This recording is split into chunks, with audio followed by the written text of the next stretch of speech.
नमस्कार दोस्तों, मैं पूजा। स्वागत है आपका हमारे YouTube चैनल साची बात में। आज के इस वीडियो में मैं आपको भारत के महान क्रांतिकारी नेताजी सुभाष चंद्र बोस के बारे में बताने जा रही हूँ। तो अधिक समय ना लेते हुए वीडियो की शुरुआत करते हैं। माँ भारत के वीर सपूतों में सुभाष चंद्र बोस एक ऐसे महान क्रांतिकारी जिन्होंने मुल्क को पराधीनता की बेड़ियों से मुक्त कराने के लिए अपना संपूर्ण जीवन समर्पित कर दिया। उनका नारा था, तुम मुझे खून दो, मैं तुम्हें आज़ादी दूंगा, जिसने माँ भारतीय युवाओं में जोश भर दिया था। उनकी गतिविधियों को देखकर अंग्रेजों को आभास हो गया था कि अब वह ज्यादा दिनों तक भारत पर अपना राज नहीं कर पाएंगे। सुभाष चंद्र बोस जी का जन्म 23 जनवरी 1897 ईस्वी को उड़ीसा के कटक में हुआ था। नेताजी कुल 14 भाई बहन थे। नेताजी सुभाष चंद्र बोस बेहद प्रतिभाशाली छात्र थे। तत्कालीन कलकत्ता में वह प्रेसिडेंसी कॉलेज के सबसे लोकप्रिय छात्र वक्ताओं में से एक थे। 1920 में ब्रिटिश सरकार की प्रतिष्ठित ICS की परीक्षा पास करने के बावजूद भी उन्होंने यह नौकरी नहीं की।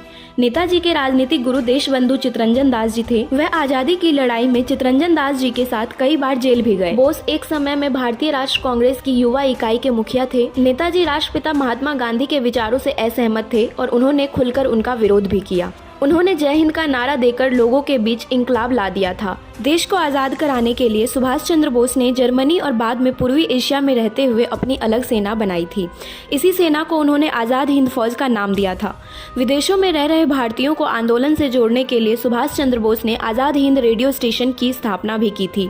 कहा जाता है कि नेताजी की मृत्यु 18 अगस्त 1945 को बैंकॉक से टोक्यो जाते समय विमान दुर्घटना में हुई थी। फिर भी उनकी मृत्यु का रहस्य बरकरार है। भारत सरकार द्वारा गठित 2 आयोगों ने दावा किया कि ताइपेन में हुए विमान हादसे में नेताजी का निधन हो गया था, लेकिन ताइवान सरकार ने दावा किया कि उस दिन ताइपेन में कोई भी जापानी विमान हादसे का शिकार नहीं हुआ था। आपको जानकर बड़ा ही आश्चर्य होगा कि नेताजी की मृत्यु के बाद भी उनके जीवित रहने से संबंधित कई बातें सामने आई, जो उनकी मृत्यु की घटना पर कई प्रश्न चिन्ह खड़े करती हैं। उनमें से एक है नेताजी के ड्राइवर और आज़ाद हिंद फौज के सेनानी रहे निजामुद्दीन की बात। निजामुद्दीन का कहना था कि नेताजी की मौत की खबर फैलने के 3-4 महीने के बाद वह स्वयं नेताजी को लेकर थाईलैंड के बॉर्डर पर पहुंचे थे और उन्हें वहां उन्होंने कार से छोड़ा था। वर्ष 1964 में यह दावा किया गया था कि नेताजी देहरादून में संत के वेश में दिखे और खबर फैलने के बाद वह वहां से गायब हो गए। मुखर्जी आयोग के सामने कुछ लोगों ने दावा किया था कि नेताजी कोई और नहीं बल्कि फैजाबाद में रहने वाले मौनी बाबा थे। 1985 में मौनी बाबा अचानक लापता हो गए। मौनी बाबा के कमरे से नेताजी से संबंधित सामान के साथ उनकी भतीजी ललिता बोस की चिट्ठी भी मिली थी।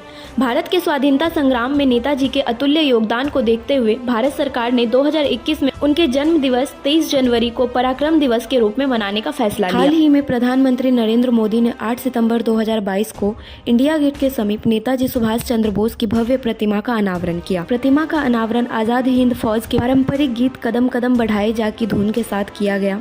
यह प्रतिमा 28 फीट ऊंची है, जो काले रंग के ग्रेनाइट पत्थर से बनी है। अरुण योगी राज के नेतृत्व में मूर्तिकारों के एक दल ने इसे आधुनिक औजारों की मदद से पूरी तरह हाथों से बनाया है। आशा करती हूँ वीडियो में दी गई जानकारी आपको बेहद रोचक लगी होगी।